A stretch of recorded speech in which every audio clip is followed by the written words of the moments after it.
ഡിവൈഎഫ്ഐയുടെ സംസ്ഥാന സമ്മേളനം തൃശ്ശൂരിൽ നടക്കുകയാണ്, സാംസ്കാരിക തലസ്ഥാനത്താണ് ഇക്കുറി അവർ നടക്കുന്നത്. അപ്പോൾ പലവിധ വേഷവിധാനങ്ങളാലും ഇവരുടെ സമ്മേളന രീതി കൊണ്ടും ഇത് വളരെയധികം ശ്രദ്ധിക്കപ്പെട്ടിട്ടുണ്ട്. അതിന് ഏറ്റവും പ്രധാനപ്പെട്ടത് നമ്മുടെ ബിക്കിനി നാടകം മിസ്സ അല്ലേ? മിസ്സ അത് നമ്മുടെ അടിയന്തരാവസ്ഥ കാലത്ത് മരിച്ച ലോക്കപ്പ് ജയിലിൽ വെച്ച് മരിച്ച വളരെ പീഡനങ്ങളേറ്റ സ്നേഹലതാ റെഡ്ഡി, കന്നഡയിലെ വലിയ നടിയും ഒരു ആക്ടിവിസ്റ്റും ഒക്കെ ആയിരുന്നു. അവരുടെ ജീവിതത്തിലെ ഭീകരാനുഭവങ്ങളാണ് ഇവിടെ കാണിച്ചതെന്നാണ് പറഞ്ഞത്. പക്ഷെ നമുക്കൊന്നും മനസ്സിലായില്ലായിരുന്നില്ല ആദ്യം എന്താണെന്നുള്ളത്. അല്ല, ഞാനും ഇതാദ്യം ഈ സംഭവം കണ്ടപ്പോൾ ജസ്റ്റ് ഞാൻ ഈ പനി പിടിച്ചിരിക്കുക, അപ്പോൾ ജസ്റ്റ് ഇങ്ങനെ ഫോണൊന്ന് ഓണാക്കിയപ്പോൾ ഇങ്ങനെ ഒരു സാധനം വന്ന് കിടക്കും. ഇതെന്താണ് എന്ന് നോക്കുമ്പോൾ കാണാം ഒരു പെങ്കൊച്ച് ഒരു ബിക്കിനി എന്ന് തന്നെ പറയാം അല്ലേ? ബിക്കിനി എന്ന് തന്നെ പറയാൻ പറ്റുമോ എന്ന് എനിക്കറിയില്ല. പറയാൻ പറ്റില്ല, ബിക്കിനിയേക്കാളും കുറച്ചുകൂടെ ചെറുതാണ്. എന്നാലും അത് ഇങ്ങനെ ഇട്ടിട്ട് ഈ സ്റ്റേജിൽ കൂടെ അങ്ങോട്ട് ഓടുന്നു ഇങ്ങോട്ട് ഓടുന്നു. അപ്പോൾ ഞാനിങ്ങനെ അന്തം വിട്ടു. വെള്ളം കോരി ഒഴിക്കുന്നു, എന്നിട്ടൊരു ഉടുപ്പെടുത്ത് ഇങ്ങനെ. അപ്പോൾ നമ്മൾ വിചാരിച്ചത് എന്താണ് പരിപാടി? അപ്പോൾ നോക്കുമ്പോൾ ഡിവൈഎഫ്ഐയുടെ സംസ്ഥാന സമ്മേളനം. അപ്പോൾ ഞാൻ വിചാരിച്ചു ഇതിനകത്ത് പിന്നെ നമ്മൾ അത്ഭുതപ്പെടേണ്ട കാര്യമില്ല. ചുംബന സമരം, ബീഫ് ഫെസ്റ്റ്, ആർത്തവം, പോർക്ക് ഫെസ്റ്റ്, ബീഫ്, പിന്നെ എവിടെയാണ് ഒരിടത്ത് ആർട്ട് ഇൻസ്റ്റലേഷൻ ഉണ്ടാക്കിയിട്ട് യോനി കവാടം വരച്ച് വെച്ചിട്ടുണ്ട്. ഇതൊക്കെയാണ് പുരോഗമനം എന്നാണ് ഇവർ ധരിച്ചു വശായി വെച്ചിരിക്കുന്നത്. അപ്പോൾ നമ്മളുടെ ഇവരുടെ സമരങ്ങൾ മുഴുവൻ സംഘപരിവാർ ശ്രദ്ധിച്ചിട്ടുണ്ടോ? വേറെ ഒരു രാജ്യത്തുള്ള ഒരു വ്യവസ്ഥിതിയെയും ഇവർ എതിർക്കുന്നില്ല. ഇവർ സംഘപരിവാറിനെ മാത്രമേ എതിർക്കും. നമ്മളെ തീവ്രവാദ പ്രസ്ഥാനങ്ങളൊന്നും ഇവർക്കൊരു ബാധകമേ അല്ല. തീവ്രവാദത്തെ അനുകൂലിക്കുന്നത് അത് വർഗീയത തുലയട്ടെ എന്നവർ എഴുതത്തുള്ളൂ. അത് ഏത് വർഗീയതയാണെന്ന് അവർ എഴുതില്ല. പക്ഷേ ഇനി ഒന്നുകൂടി നമ്മൾ അവരോടൊന്ന് എക്സ്പ്ലെയിൻ ചെയ്യാൻ ചോദിച്ചു നോക്ക്. വർഗീയത തുലയട്ടെ എന്ന് നിങ്ങൾ എഴുതുന്നു. സംഘപരിവാർ ഫാസിസ്റ്റ് പിന്നെ പരിപാടികൾ തുലയട്ടെ എന്ന് അവർ പറയും. അഭിമന്യുവിന്റെ നെഞ്ചിൽ കത്തി കുത്തിയിറക്കിയ വർഗീയത ഏതാണെന്ന് പറയാൻ ഇവർക്ക് ഇപ്പോഴും ഭയമാണ്. ഇല്ല, അത് വർഗീയ ശക്തികളെന്നേ പറയുള്ളൂ, വർഗീയ ശക്തികളാണെന്ന് പറയില്ല. പക്ഷെ എന്നിട്ട് അവിടെ ചെന്ന് കരഞ്ഞോണ്ട് എഴുതും വർഗീയത തുലയട്ടെ, വർഗീയത തുലയട്ടെ. എന്നിട്ട് ചോദിച്ചു കഴിയുമ്പോൾ പറയുന്നത് ഇത് ഞങ്ങൾ മറ്റേ വർഗീയതയാണ്, സംഘപരിവാർ വർഗീയതയാണ് തുലയാൻ പറഞ്ഞത്, മറ്റു വർഗീയതകൾ. ഈ സംസ്ഥാന സമ്മേളനം നടക്കുമ്പോൾ അവിടെ ഇപ്പോൾ ഉയർന്നു വരുന്ന ഒരു ആവശ്യം എല്ലാവരും വസ്ത്രധാരണത്തിൽ ശ്രദ്ധിക്കണം എന്നുള്ളതാണ്. മാറ്റം വരുത്തണം, വസ്ത്രധാരണത്തിൽ മാറ്റം വരുത്തണം. കാരണം റഹീമിൻ്റെ ഇംഗ്ലീഷിനും മാറ്റം വരുത്തണം എന്നൊരു തീരുമാനം കൂടി ഇവരെടുത്താൽ നന്നായിരിക്കും. റഹീമിൻ്റെ വസ്ത്രധാരണത്തിനൊക്കെ ഒരുപാട് മാറ്റം വന്നിട്ടുണ്ട്, അഖിലേന്ത്യാ മുൻ പ്രസിഡന്റ്. അപ്പോൾ അദ്ദേഹത്തിൻ്റെ ഇംഗ്ലീഷ് ക്യാൻ യു പോലുള്ള ഇംഗ്ലീഷിനൂടെ മാറ്റം വരുത്തണം എന്നുള്ളതാണ്. ഇവർ ഈ വസ്ത്രധാരണത്തിൽ മാറ്റം വരുത്തണമെന്ന് ഉദ്ദേശിക്കുന്ന എനിക്ക് തോന്നുന്നു ഇതുപോലുള്ള ബിക്കിനി പരിപാടികൾ വേണമെന്ന്. ഈ പണ്ടൊക്കെ നമുക്കറിയാം ഇടതുപക്ഷ നേതാക്കന്മാരെല്ലാവരും വരുമ്പോൾ ഒരു വെള്ള ഷർട്ടും വെള്ള മുണ്ടുമാണ്, സാധാരണ സ്ലിപ്പർ, അതൊക്കെയാണ് വേഷം. പക്ഷേ ഇപ്പോൾ അത് മാറിയിട്ട് ഇവർ ഹാഫ് ഷൂ ആണ്. കെ കരുണാകരനാണെന്ന് പറഞ്ഞാൽ എനിക്ക് തോന്നുന്നത് കേരളത്തിൽ ഈ ഹാഫ് ഷൂ രാഷ്ട്രീയ നേതൃത്വത്തിൽ വ്യാപകമാക്കിയത്. കോൺഗ്രസിൽ പോലും ഹാഫ് ഷൂ ധരിക്കണമെങ്കിൽ അയാൾക്ക് ഒരു എക്സ്പീരിയൻസ് വേണമെന്നാണ്. ഒരു ഇത്ര വർഷം ഒരു നേതാവായിരുന്നവനാണ് പിന്നെ ഹാഫ് ഷൂ ധരിക്കുന്നത്. ഇപ്പോൾ എല്ലാവരും ഹാഫ് ഷൂ ഇടും. ഇവരും ഹാഫ് ഷൂ ആണ്. ഹാഫ് ഷൂ ഈ വടി പോലെ തേച്ച ഒരു വലിയ വീതിയുള്ള കരയുള്ള കണ്ണൂറുമുണ്ട്, അത് കുറച്ച് മഞ്ഞാറം കൂടുതലുമുണ്ട്. അതിൽ പിന്നെ എന്താണ് ഫാബിൻ്റെയുടെ അതുപോലെയൊക്കെയുള്ള കമ്പനികളുടെ ബ്രാൻഡഡ് ഷർട്ട്, ഇതൊക്കെയാണ്. ഇതിനൊക്കെ കാശുണ്ട്. പിന്നെ എന്താണ് ഇവർ മാറ്റം കൊണ്ട് ഉദ്ദേശിക്കണമെന്ന് എനിക്ക് മനസ്സിലായിട്ടില്ല. ഈ ബ്രീഫ് സാക്കന്മാരുടെ വസ്ത്രധാരണ രീതി മാറണമെന്ന് പറയുമ്പോൾ അത് ഏത് ധാരണത്തിലേക്കാണ് മാറേണ്ടതെന്നുള്ളത് ഇപ്പോഴും വ്യക്തമല്ല. ഇതിനകത്ത് ഇവരുടെ വേറൊരു പ്രധാനപ്പെട്ട ഒരു പോയിന്റ് ശ്രദ്ധിച്ചായിരുന്നു, ജെൻസി സമരത്തിൽ ഈ അവരുടെ സമരം നമ്മൾ മാതൃകയാക്കാം. അപ്പോൾ ഇത്രയും നാൾ ഇവർ ചെയ്തുകൊണ്ടിരുന്നത് സമരമായിരുന്നില്ല എന്നൊരു തിരിച്ചറിവ് ഇവർക്ക് ഉണ്ടായി അല്ലേ? അതെ, ഇത് പേരിന് വേണ്ടിയുള്ള സമരമായിരുന്നില്ല. കാര്യം കഴിഞ്ഞ ദിവസം വേറൊന്നും സംഭവിച്ചല്ലോ.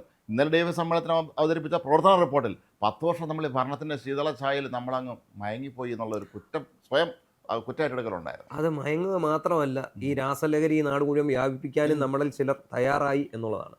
കാരണം ഇങ്ങനെയൊക്കെ ഇങ്ങനെ ഈ എന്താണ് നമ്മുടെ നാട്ടിലൊരു പഴഞ്ചൊല്ലുണ്ട്, പണ്ടൊക്കെ ദൈവം പിന്നെ ഇപ്പൊ ഉടൻ എന്ന് പറയുന്ന പോലെയാണ്. ആ വി.ഡി. സതീശൻ കൂടെ നിന്നെങ്ങാണ്ട് പടമെടുത്ത ഒരുത്തൻ ഒരു MDMA-യുമായിട്ട് പിടിയിലായപ്പോഴത്തേക്ക് ഇത് സതീശന്റെ ഓഫീസിൽ വരെ MDMA കച്ചവടമാണ്. പൂക്കിപ്പൊടി എന്ന് പറഞ്ഞ് ഇതിന് പേര് വിട്ട് ഇവന്മാർ വലിയ വായിൽ ഇത് പ്രചാരണം തുടങ്ങി. അതിന് മരംകൊത്തി ചാനലും ഇതിനൊരു പ്രാധാന്യം കൊടുത്തു. എന്തിനാണെന്ന് ചോദിച്ചാൽ മരംകൊത്തിയുടെ മുതലാളിമാരെ പിടിച്ച് അകത്തിടാനുള്ള ഒരു നീക്കം സതീശൻ്റെ ഭാഗത്തു നിന്ന് ഉണ്ടാകുന്നു, സർക്കാരിൻ്റെ ഭാഗത്തു നിന്നുണ്ടാകുന്നു. അപ്പം കയ്യും തലയും വെച്ച് ആക്രമിക്കുകയാണ്. ഇവന്മാരെ ഒരുപാട് കേസിൽ അകത്ത് പോയി കിടക്കുന്നവന്മാരാണ്.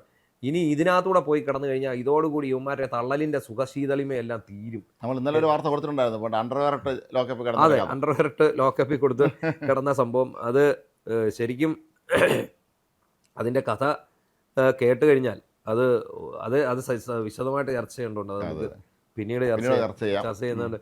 അപ്പോൾ എന്തായാലും ഇവർ ഈ ഡ്രസ്സ് മാറിയത് കൊണ്ടോ ഇവരുടെ ഇംഗ്ലീഷ് മാറ്റി വെച്ചത് കൊണ്ടോ ഒന്നും ആകുന്നില്ല. അടിമ ജീവിതം അവസാനിപ്പിക്കാതെ ഇവർക്ക് എങ്ങും എത്താൻ സാധിക്കില്ല. അല്ല, ഈ DYFIയുടെ സമ്മേളനം 2 ദിവസം മുമ്പ് തുടങ്ങി, ഇന്നൊക്കെ സമ്മേളനം നടക്കുകയാണ്. അവിടെ ആരെങ്കിലും മുൻ മുഖ്യമന്ത്രി പ്രതിപക്ഷ നേതാവായ പിണറായി വിജയൻ്റെ കുടുംബവുമായി ബന്ധപ്പെട്ട് വരുന്ന ആരോപണങ്ങളെക്കുറിച്ച് ഇവിടെ ചർച്ച വേണമെന്ന് ആവശ്യപ്പെട്ടിട്ടുണ്ട്? ഇല്ല. ഏറ്റവും കത്തി നിൽക്കുന്ന ഒരു വിഷയം. അതെ, അതിനകത്ത് കത്തി നിൽക്കുന്നു എന്ന് മാത്രമല്ല, ഇതിന് ഒരു ഉളുപ്പും ഇല്ലാതെ വന്ന ന്യായീകരിക്കും. അല്ല, ഈ സോഷ്യൽ മീഡിയ ന്യായീകരിക്കുമ്പോൾ താഴെ കൃത്യമായ മറുപടി നാട്ടുകാരെ കൊടുക്കുന്നുണ്ട്.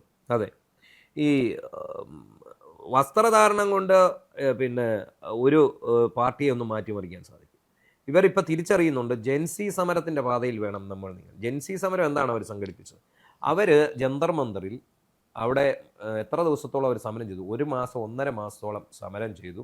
തല്ലുകൊണ്ടു, പെല്ലറ്റ് മേടിച്ചു, ഇതെല്ലാം ചെയ്തിട്ട് അവർക്ക് അവരുടെ മുന്നിൽ BJPക്ക് മുട്ടുമടക്കേണ്ടി വന്നു എന്നുള്ളത് മാത്രമല്ല, ആ പ്രധാനമന്ത്രിയോ ആഭ്യന്തരമന്ത്രിയോ അടക്കമുള്ള പാർലമെന്റ് സമ്മേളനത്തിൽ നിന്ന് മുങ്ങിയ ഒരു സംഭവം കൂടി ഉണ്ടായി എന്നുള്ളത് ഓർക്കണം. ഈ DYFI എന്ന പോലെ സംഘടിത പ്രസ്ഥാനമൊന്നും ആയിരുന്നില്ല. കുറേ പേർ ഒത്തുകൂടി ഒരു ചെറുപ്പക്കാർ ഒത്തുകൂടി ഒരു പരിപാടി മാത്രമായിരുന്നു അത് നമ്മൾ ഓർക്കണം. ഇതുപോലെ ലോക്കൽ കമ്മിറ്റി സെക്രട്ടറിയും ബ്രാഞ്ച് സെക്രട്ടറിയും ഒന്നും ഇല്ലായിരുന്നു അവിടെ. അവരിങ്ങനെ വരെയാണ് കുട്ടികൾ കൂട്ടത്തോടെ. ഇവർക്ക് ജൻസി മോഡലിൽ സമരം നടത്തണം, അവരെ മാതൃകയാക്കണമെങ്കിൽ ഈ തൃശ്ശൂർ സമ്മേളനം കഴിഞ്ഞ എല്ലാവരും കൂടെ കൂട്ടത്തോടെ പറഞ്ഞു തിരുവനന്തപുരത്ത് നമ്മൾ അപ്പുറത്ത് PSC ഓഫീസിൻ്റെ മുന്നിൽ അവിടെ വന്ന ക്രമക്കേടിനെതിരെ PSC ഓഫീസ് അങ്ങ് വളഞ്ഞു വയ്ക്കണം. ഇവർ യുവജനങ്ങളുടെ അവകാശത്തിന് വേണ്ടി പോരാടുന്ന ആൾക്കാരാണെന്നാണ് ഇവരുടെ പറച്ചിൽ, അല്ലേ? അതെ. അങ്ങനെ ഉണ്ടെങ്കിൽ ഭരിക്കുന്ന പാർട്ടി ഏതൊന്നും നോക്കാൻ പാടില്ല. ഞങ്ങളുടെ പാർട്ടി ഭരിക്കുമ്പോൾ മാത്രം ഞങ്ങളുടെ യുവജനങ്ങൾക്ക് യാതൊരു അവകാശവും വേണ്ട. NGO യൂണിയൻ്റെ നിലപാടാണ്. ഞങ്ങളുടെ പാർട്ടി ഭരിക്കുമ്പോൾ ഞങ്ങൾ ക്ഷാമബത്ത തടയും, ശമ്പള വർധനവ് തടയും, ലീവ് സറണ്ടർ തടയും. ഞങ്ങൾക്കിത് വേണ്ട. അതെന്തുകൊണ്ടാണെന്ന് ചോദിച്ചാൽ നമ്മൾ മുണ്ടുമുറുക്കി കൊടുക്കണം. കേന്ദ്രം കേരളത്തെ വരിഞ്ഞു മുറുക്കുകയാണ്. ഈ സാഹചര്യത്തിൽ നമ്മൾ മുണ്ടുമുറുക്കി എടുക്കണം.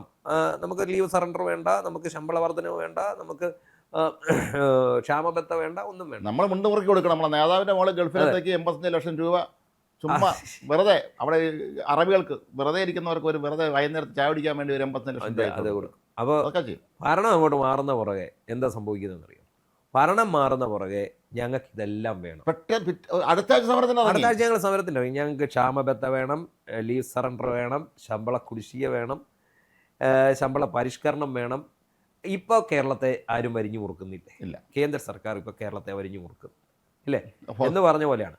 ഈ DYFIക്കാരൻ കഴിഞ്ഞ 10 വർഷം ഇവിടെ ഈ PSCയിൽ നടന്ന അഴിമതികൾ, പിൻവാതിൽ നിയമനങ്ങൾ, നിങ്ങൾ യുവജനങ്ങളുടെ തൊഴിലിന് വേണ്ടി നടക്കുമ്പോൾ നിങ്ങളുടെ പാർട്ടിക്കാർക്ക് വേണ്ടി മാത്രമാവരുത്. നിങ്ങൾ ഒരു പ്രസ്ഥാനം പ്രതിനിധീകരിക്കുന്നത് ആരെയാണ്? ഈ കേരളത്തിലെ മുഴുവൻ യുവജനങ്ങളെയാണ്. അതെങ്ങനെ ശരിയാവും?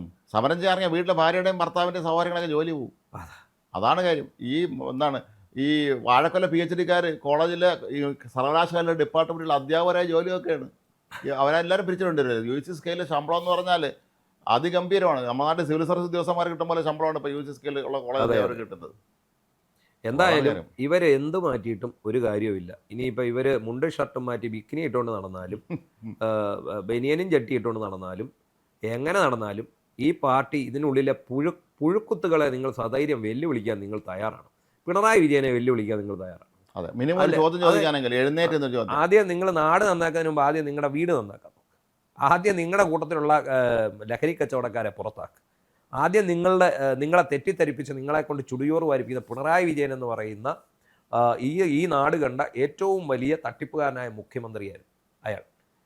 ഇപ്പോഴും അയാൾക്ക് വേണ്ടി ഇന്നലെ ഒരു ചാനൽ ചർച്ചയിൽ കണ്ടു സ്മൃതി പരുത്തിക്കാടുമായിട്ട് അരുൺകുമാർ അങ്ങ് അയാൾക്ക് ഹിസ്റ്റീരിയ ബാധിച്ച പോലെ ആയിപ്പോയി പിണറായി വിജയൻ്റെ മകൾക്കെതിരെ പറഞ്ഞപ്പോഴേക്കും. ഒന്ന് ആലോചിച്ച് നോക്കി. അത് കുഴപ്പമില്ല. നാളെ പിണറായി വിരുദ്ധമായിട്ട് ചാനൽ തുടങ്ങി അയാൾ അവിടെ പോയിരുന്ന അവരെ കൊണ്ട് ന്യായീകരിക്കും. മറ്റേ ട്രേ കട്ടറിനെ എന്താണെന്ന് ഇയാൾ വിശേഷിപ്പിച്ചാൽ നമുക്കറിയാമല്ലോ. മറ്റേ എറണാകുളത്ത് അഡ്വക്കേറ്റ് അരുൺകുമാർ അയാള് അദ്ദേഹമാണ് കണ്ടുപിടുത്തം നടത്തിയത്. ഏത് വീണയുടെ കമ്പനി കൊടുത്ത സേവനങ്ങൾ, മാസം 10 ലക്ഷം രൂപ കൊടുക്കാൻ വേണ്ടി കൊടുത്ത സേവനങ്ങൾ, ടാലി, ഭയങ്കര സംഭവങ്ങളെല്ലാം. എന്നിട്ട് അവസാനം പുള്ളി ചോദിച്ചതാണ് എനിക്ക് ഏറ്റവും ഇഷ്ടം, ഇതൊക്കെ എന്താ ഇതൊക്കെയാണ് ഞങ്ങൾ Tally, MS office, MS word ഇത്രയാകട്ടെ. 5 ലക്ഷം രൂപ വീണമോക്ക് കൈക്കൂലി, 3 ലക്ഷം രൂപ കമ്പനിക്ക് കൈക്കൂലി, മൊത്തം 8 ലക്ഷം രൂപ കരിമണ കർത്താവക മാസപ്പടി. ഇതൊക്കെയാണ് കളി. ഇതുപോലുള്ള ജീവികളൊക്കെ ചാനൽസെങ്കിലും പറഞ്ഞയക്കരുതെന്ന് പറയാനുള്ള ആർജവമെങ്കിലും നിങ്ങൾ ഈ സംസ്ഥാന സമ്മേളനത്തിന് കാണിക്കണം. അതെ, എന്തായാലും DYFI നന്നാകാൻ ഉദ്ദേശമുണ്ടെങ്കിൽ ആദ്യം സ്വന്തം വീട്ടിൽ നിന്ന് നന്നാവുക.